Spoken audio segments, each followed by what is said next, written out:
তারা মনে করতেন যে একটি অন্যায় মানে আখিরাতকে বরবাদ করে দেয়া, আখিরাতের বরবাদের যে কোনো জিনিস থেকে তারা দূরে থাকতেন। আজ দুনিয়ার বুকে যারা বাগড়ম্বর করছে, লাফাচ্ছে দুনিয়ার বুকে, তারাও কিন্তু মাটির নিচে যাবে। ওই সাহাবিও মাটির নিচে গেছে, এরাও যাবে। এরা দুনিয়াকে আবাদ করে আখিরাতকে বরবাদ করেছে, আর তারা দুনিয়াকে ছেড়ে আখিরাতকে পূর্ণ করেছে। কত পার্থক্য! আপনারাও আজ যারা অনেক কিছু দেশের ভিতরে করবেন, অনেক কিছু করার জন্য ব্যস্ত হয়ে পড়ছেন, এইটা করবেন ওইটা করবেন, আপনারা একবার কি কোনোদিন আল্লাহর শরীয়তকে জেনেছেন?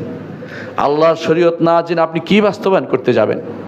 আপনারা কেউ মনে করছেন যে আমরা গণতন্ত্র বাস্তবায়ন করব, কেউ বা অমুকতন্ত্র বাস্তবায়ন করব। সম্মানিত মুসল্লিয়ানি কেরাম, আমি যে বিষয়টি নিয়ে আলোচনা করতে চাচ্ছি তা হচ্ছে, আল্লাহ তাআলা আমাদেরকে একটি দিন দিয়েছেন, যে দিন সর্বদিক থেকে পরিপূর্ণ। পারিবারিক জীবন, সামাজিক জীবন, রাষ্ট্রীয় জীবন, কোথাও আমরা কারো কাছ থেকে কিছু ধার করতে হবে না।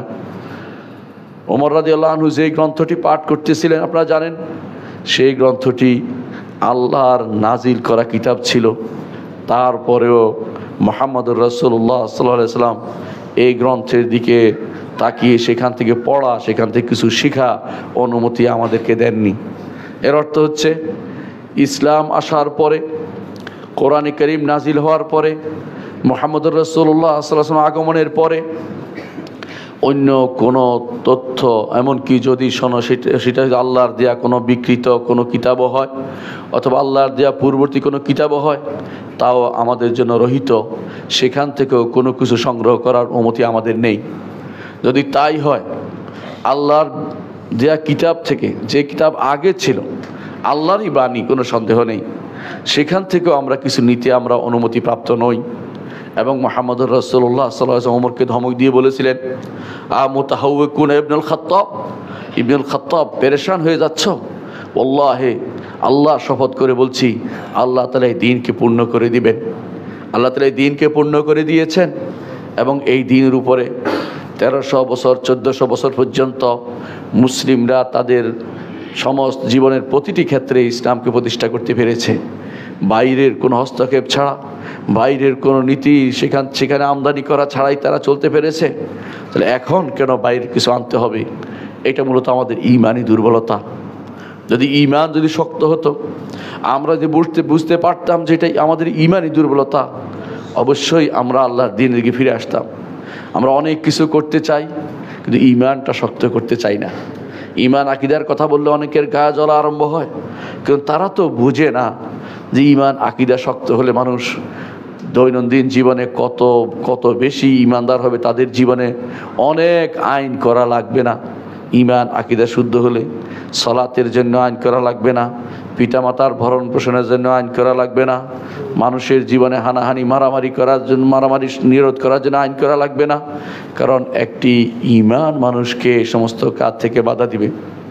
ওমর ইবনুল খাত্তাব রাদিয়াল্লাহু আনহু আবু বকরের পক্ষ থেকে মদিনাতে তিনি একবার বিচারক নিয়োগ প্রাপ্ত হয়েছিলেন। মদিনাতে 6 মাস বসেছিলেন, একজনও বিচারের জন্য আসেনি। কারণ তাদের ঈমান তাদেরকে অপরাধ কর্ম করতে তাদেরকে বাধা দিয়েছিল। সেই জন্য তাদের সেখানে সেই সমাজ হয়েছিল যেই সমাজে কোনো অপরাধ কর্ম অনুষ্ঠিত হয়নি।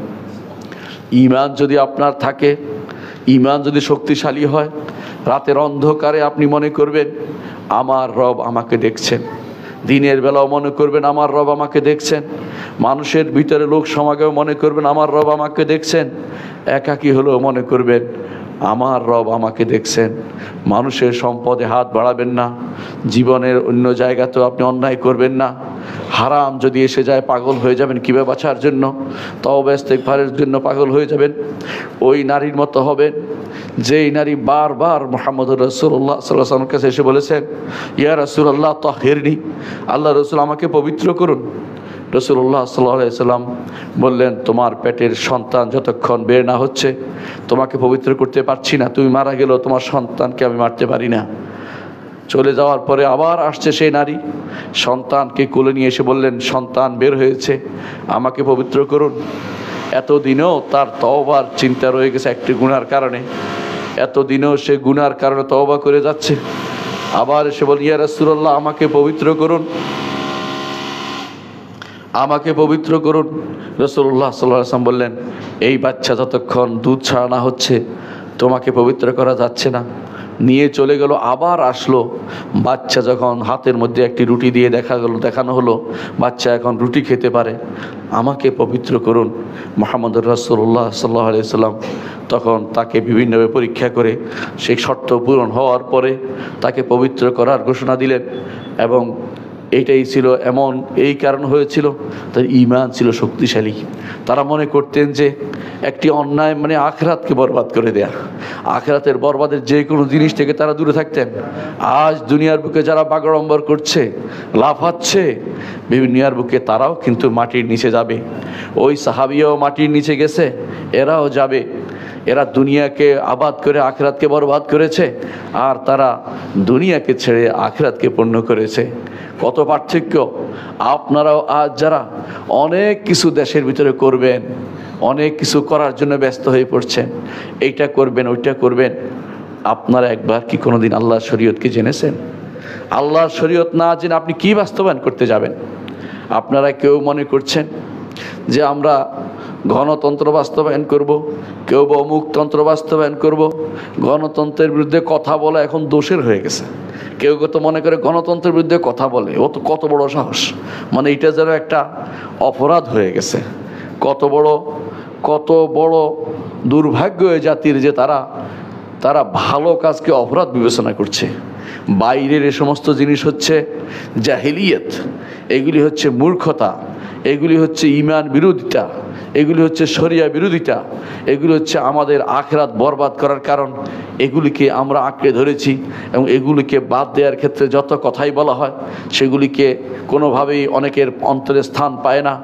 যার অন্তরে মারাদ, আল্লাহ তাআলা তাদেরকে বলেছেন ফি কুলুবিহিম মারাদ ফাযাদাহুমুল্লাহু মারাদা, তাদের অন্তরে রোগ রয়েছে, এই জন্য আল্লাহ তাআলা তাদের অন্তরের রোগকে আরও বাড়িয়ে দিয়েছেন। অন্তরের রোগ যদি আপনি মুক্ত না হতে পারেন, উপরে যত রকমের ওষুধ ঢালেন কাজ হবে না। অন্তরের রোগটাকে আগে পরিচ্ছন্ন করতে হবে, অন্তর রোগ থেকে মুক্ত হতে হবে। অন্তর রোগ আমার ভিতরে রয়ে গেছে যদি এরকম থাকে, আপনি দুর্ভাগা। আল্লাহ তাআলা কোরআনে কারীম বলেছেন জান্নাতে শুধু তাদেরকে আল্লাহ তাআলা জায়গা দিবেন, ইল্লা মান আতাল্লাহা বিকালবিন সালিম, যেই ব্যক্তি কালবে সালিম নিয়ে আল্লাহর দরবারে উপস্থিত হবে, সেই ব্যক্তি শুধুমাত্র জান্নাতে প্রবেশ করবে। ইয়াউমা লা ইয়ানফাউ মালুন ওয়ালা বানুন, সম্পদও কাজে লাগবে না, সন্তানও সেদিন কাজে লাগবে না। নিজেকে নিয়ে চিন্তা করুন। সারা দেশের বাংলাদেশের পুরো মানুষকে নিয়ে আপনি পারবেন না, নিজে বাঁচতে পেরেছেন কিনা সেটা চিন্তা করুন। আল্লাহ তাআলা বলছেন কু আনফুসাকুম ওয়া আহলিকুম নারা, নিজেকে বাঁচাও, পরিবারকে বাঁচাও। কু আনফুসাকুম ওয়া আহলিকুম নারা, নিজেকে বাঁচাও, নিজের পরিবারকে বাঁচাও। যার পরিবার নাই সে নিজেকে বাঁচাবে, যার পরিবার আছে নিজেকে বাঁচাবে, পরিবারকে বাঁচাবে। এই দুটি বড় কর্তব্য। যার যত বড় পরিবার তাকে সে ততটুকু বাঁচানোর চেষ্টা করবে। আপনি যদি কোনো মসজিদের ইমাম হন, আপনার অধীন যে সমস্ত মানুষগুলো আসে, যারা নামাজে আসে না বা আসে, সবাই আপনার মহল্লার উপর আপনার দায়িত্ব রয়েছে। তাদেরকে গুনাহ থেকে বাঁচানোর আপনার দায়িত্ব রয়েছে। আপনি যদি কোনো রাষ্ট্রপ্রধান হন, পুরা রাষ্ট্রের কোথাও যদি কোনো কুফরি হয়, কোথাও যদি শিরিক হয়, এর জন্য আল্লাহ আপনাকে জবাবদিহি করতে হবে, আল্লাহর কাছে জবাবদিহি করতে হবে। আর আপনি নিজেই যদি কোনো সে কুফরি বাস্তবায়ন করেন, তাহলে অপেক্ষা করুন, আল্লাহর পাকড়াওয়ার জন্য অপেক্ষা করুন। আপনি মনে করেছেন আজ কিছু দুনিয়া থেকে হয়তো আপনি বেঁচে যাবেন বিভিন্ন কর্মকাণ্ড দিয়ে, আখিরাতের পাকড়াও থেকে আপনি বাঁচতে পারবেন না।